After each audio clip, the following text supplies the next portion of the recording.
Thank you. Good morning. Thank you for coming to your Benton County Board of Commissioners public meeting. It is October 7th, 2025. Would you all please stand for the Pledge of Allegiance? I pledge allegiance to the flag of the United States of America and to the republic for which it stands, one nation, under God, indivisible, with liberty and justice for all.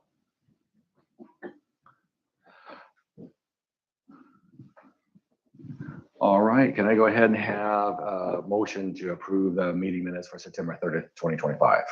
I move to approve the meeting minutes for September 30th, 2025. I'll second. All in favor signify by saying aye. Aye. Aye. Motion passes. We move on to review of the agenda. Other than what we're going to go ahead and move to the service award or service certification under other business, anything else? No, nothing. Okay, perfect. Thank you. We'll move down to public comments. And Madam Clerk, will you go ahead and read or announce the policies and procedures for our public comments? The purpose of the public comment period is to give the audience an opportunity to provide comments to commissioners regarding agenda items or other topics. It is an official on-the-record communication geared toward giving information and opinions to consider in the decision-making process. While the commissioners welcome hearing from you, please note that the public comment period is not an opportunity for dialogue with commissioners or for posing questions with the expectation of an immediate answer. Many questions require an opportunity for information gathering and deliberation. For this reason, the commissioners will accept comments, but will not directly respond to comments, questions, or concerns raised during the public comment period. Audience members who wish to speak should raise your hand to be called upon by the chairman, or virtual participants use the raise hand feature. Come to the podium, or virtual participants unmute your microphone when called upon. State your name and address for the record. And after speaking, write your name and address on the record sheet. Virtual participants do not complete this step. To allow every participant an opportunity to be heard, public comments will be limited to 3 minutes per speaker. The chairman will indicate when your allowed time has elapsed. In the interest of running an orderly meeting, we ask that you do not duplicate comments made by a previous speaker. Instead, please simply confirm your agreement with previous statements. When appropriate, the commissioners may refer an item identified during public comments to the county administrator for further action. Please note that if a speaker intends to give commissioners any records of any kind as a part of a presentation, the records must be handed directly to the clerk of the board for distribution. Thank you, Amanda. All right, we'll start here. Sir, first, who would like to go ahead? Anybody in here would like to go ahead and speak? Public comments. I know, Michelle, you're ready to go. If you want to go ahead and come up to the podium. Good morning. I feel at home seeing so many people from Franklin County here. I love it. Our First Amendment right and responsibility for all that take the oath, which includes those on the dais, our elected officers, including the sheriff, the auditor, so on, says that Congress shall make no law respecting an establishment of religion or prohibiting the free exercise thereof, or abridging the freedom of speech or the press or the right of the people peaceably to assemble and to petition the government for redress of grievances, which means we repair what's gone wrong. I have with me today, but I will send by email to the clerk and to the administrator and to you, a petition to redress the grievances of an invasion. We don't have an immigration problem. We literally have a constitutionally defined invasion. It is the responsibility of all that hold the oath to know what to do with this. It starts with a grievance. This is what the Tories Act did when we claimed separation from England. We sent the king petitions to enforce his own laws. Instead, he gave us more laws, more taxes, and soldiers in our own homes. This is a peaceful way and an effective way that worked in South Dakota when Kristi Noem was governor. The legislature wanted to vote in Bitcoin. That's not constitutionally sound. You have to have silver and gold to back it. She vetoed it appropriately. R's and D's legislators all went and said they're going to override that veto. A group of people presented a petition to redress grievances such as this and showed them that if they continue on this path, they will be removed from office for violating the oath of their office. Tulsi Gabbard removed 37 Intel people from information because they violated their oath. Your oath does have teeth. And what we're asking is for the ability to come to a workshop, present the full constitutional responsibilities and functions according to a subject matter expert, a former Marine who also worked for Intel, and give you a workshop and a tool that Benton County can use. Now, I can do this from Franklin County because as a citizen, I also have the right to defend my Constitution and stand for it. So I'd ask you to do this. We have 12. The referral for violating the U.S. Constitution goes to the DOJ. I've spoken to my Senator Matt Beakey. I've spoken to Jim Walsh. I have 12 counties engaged. I would ask that Benton County take some time and get on board to know what your tools are. Thank you. Thank you. And Michelle, there's no such thing as a former Marine. Once a Marine, always a Marine. Ah, gotcha. No, you didn't get me. I'm a redhead. Nobody's a redhead. Thank you. All right, anybody else here in Prosser? Moving on, we will go ahead and move to Kennewick. And it looks like there is a person right there. If you just state your name and address for the record. Thank you. Hi, Mike.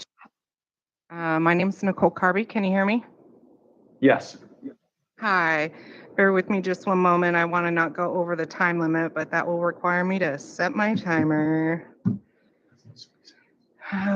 Good morning, commissioners and fellow citizens. My name is Nicole Carby, and I'm the one with the lawsuit against both the city of Kennewick as well as Benton County for a combined $60 million total. Today, we face a significant transition with the resignation of the Benton County Sheriff. The Benton County Republican Party will appoint our next interim sheriff, holding this position until the next election. This decision requires careful consideration of who is entrusted with public safety and how it aligns with our constitutional values. Reflecting on our recent election, the Republican Party endorsed Kennewick School Board member Micah Valentine and Gabe Galbraith as his spokesperson. Both have been involved in actions that raise constitutional concerns, including efforts to manipulate the state Supreme Court and conceal crimes on public school grounds. These actions undermine transparency and constitutional checks and balances. The party was given partial evidence to back these claims prior to that endorsement. And this is who we have running the sheriff's department. There's a problem there.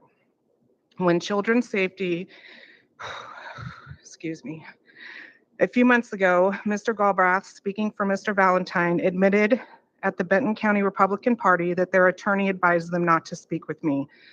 This invasion erodes the foundations of representative government and parental rights. Their actions speak volumes about their respect for the rule of law and citizens' rights. This was a test for them and they failed, and I have the Drano. When children's safety is compromised, it becomes an urgent legal concern. Evidence of such failure should be taken seriously, especially when evaluating individuals for public trust. To Mike Clark, who is taking the position on an interim basis, you are in a unique position to receive the emails that I had sent Tom Croskrey prior to. Interestingly enough, my speech didn't print out completely. Anyway, you're in an interesting position that now you're going to be a witness in the lawsuit if we don't come to a settlement. Please review the emails that Mr. Croskrey received while he was in office. He is officially the face of the Benton County Sheriff's Department. I did not send any emails to the sheriff of Benton County prior to Hatcher's employment. I did, however, send emails to the prosecutor's office, both city and county, as well as the City of Kennewick Police Department, Hohenberg, and others. So hopefully those pieces come together. On 11/7/25 is the day that the motion to be dismissed that you guys filed will be heard regarding my first round of lawsuits. You guys set the date and put that motion in place. You will have until then to contact me to settle this case. If not, then the hammer will be dropped and those seats and seals will be placed. If you view that statement as a threat, then good. That's how you know you are at a coming to Jesus moment. In closing, remember that not only our Constitution, but the Bible is a living foundation of our democracy, safeguarding our freedoms and calling for accountability. Your next steps will no doubt impact our schools, families, and the future. Please uphold the Constitution and act with due diligence and integrity. Thank you.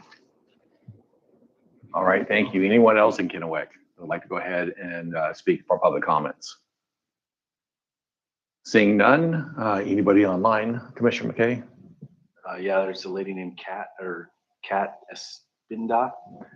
Kat, if you're online, if you'd like to go ahead and open up your mic, you're welcome to go ahead and make your public comment. Okay, thank you. I'm Kat Espinda, and wow, the last two women who spoke truth today. I was actually calling because I was there for last week's meeting about Tom Crosby.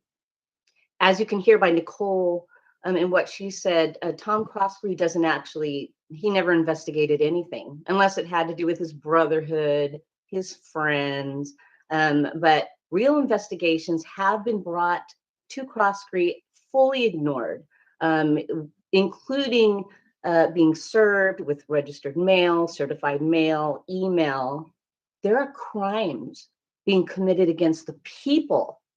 We're finding out that the sheriff department's been protecting the abusers, not the good parents. And now we're finding out that the judges are making money in the background. The redress of grievances that the lady originally talked about, that's per the state of Washington Constitution. We have the right to bring a redress of grievances. We, the people, are starting to wake up to what's happening in the background. And you guys are all actors and you're acting, but nothing really ever gets done. So be, aware that people are starting to wake up to the truth, because the Constitution was written for a reason, but it's being stomped on here in Benton County. And we, the people, are uniting, and it's just going to get bigger and bigger. Rite Aids are closing all over the country, providing the COVID-19 death shot. 2 years ago, I showed up at the health board meeting and I asked about it. Nothing's been done. What do you guys do? I just wonder. But anyways, I want to put my recommendation in for Brad Clippert for the sheriff. Now, don't hold it against him because I don't know him personally. I've met him like one time, but I hear he works with the Benton County Sheriff Department. I understand that he's already running for something else, but the sheriff is way more important. We need a sheriff who's going to stand up for the people, not the bureaucrats, the oligarchy, the corporations, the banks, and the insurance companies. A real sheriff stands up for the people. And if there's something unlawful that goes against people, harms us with no crime, then that's when the sheriff stands in the gap between the government and we, the people. And that is all I have to say. Thank you, Kat. Anybody else? Commissioner McKay? I'm not seeing anybody either. Yeah, no one else. All right, I think we've gone through the public comments, so we will go ahead and close out public comments and move on to the consent agenda. Do I have a motion to approve the consent agenda? I move to approve the consent agenda items A through N. I'll second that. All in favor signify by saying aye. Aye. Aye. And that motion passes. That takes us down to the first item of scheduled business, which is Benton City revitalization. I can't pronounce that. Revitalization. Sorry about that. Organization semi-annual briefing. And Kyle, I imagine that's you, sir. And you have somebody here with you. If you just go ahead and state your name as well. Manny Ponce. Right, nice to meet you. Thank you for having us this morning. Are your mics on? So we are the Benton City Yes. Revitalization Organization. As he said, I'm Kyle Spees. This is Manny Ponce. And we're kind of the most active members of the organization. So we're coming to tell you what we've done in the last 6 months or so. So we are a volunteer membership based nonprofit organization. We seek the betterment of Benton City to include beautification of historic downtown and the betterment of the community as a whole. Man, you want to talk about disc golf? Sure. So with disc golf, we've actually been very successful. We've gotten a few businesses in Benton City involved with helping beautify the course and also bringing more business into the community as well with disc golfers. We were able to do a drive-over suicide tournament, which actually helps with mental health awareness, and some of the proceedings went to the Coalition for a Healthier Benton City. And as you can see, we had a pretty big turnout of players out there, and we're super excited to be able to bring in something positive to the community, and we're hoping to get this, make it an annual thing. Yeah, and that definitely has been bringing a lot of commerce into the community and just more community around Benton City as a whole. We've continued to work on the Adopt a Highway program. That stretch of highway from milepost 7 through 9 are maintaining clean at this point. That's the section where Rattlesnake Trailhead is. It takes us 30 minutes a session, a quarter, to go and maintain it throughout the year at this point, which is awesome. So just trying to clean up that a little bit at a time.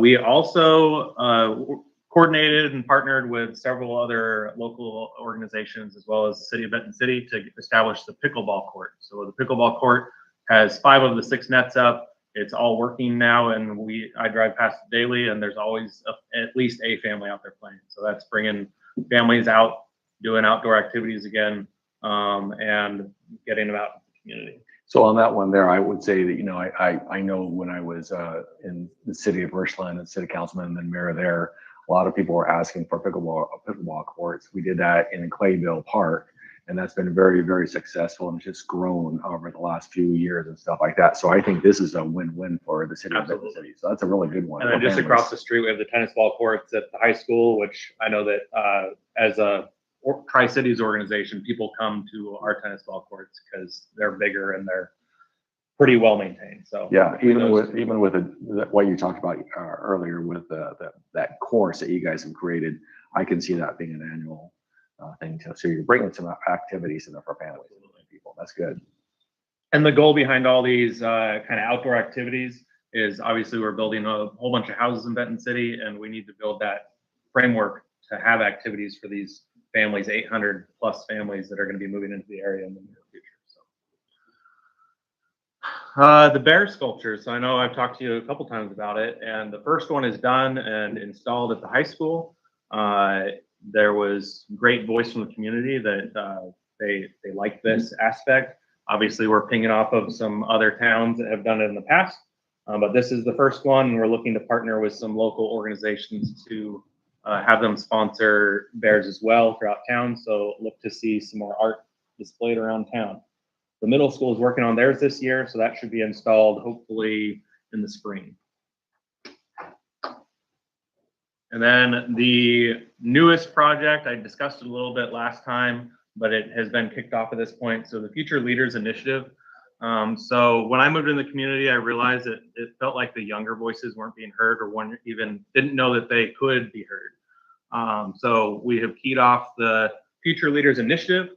I went and spoke with the leadership class with the high school, so 2 different periods of youth, basically all from 9th grade to 12th grade.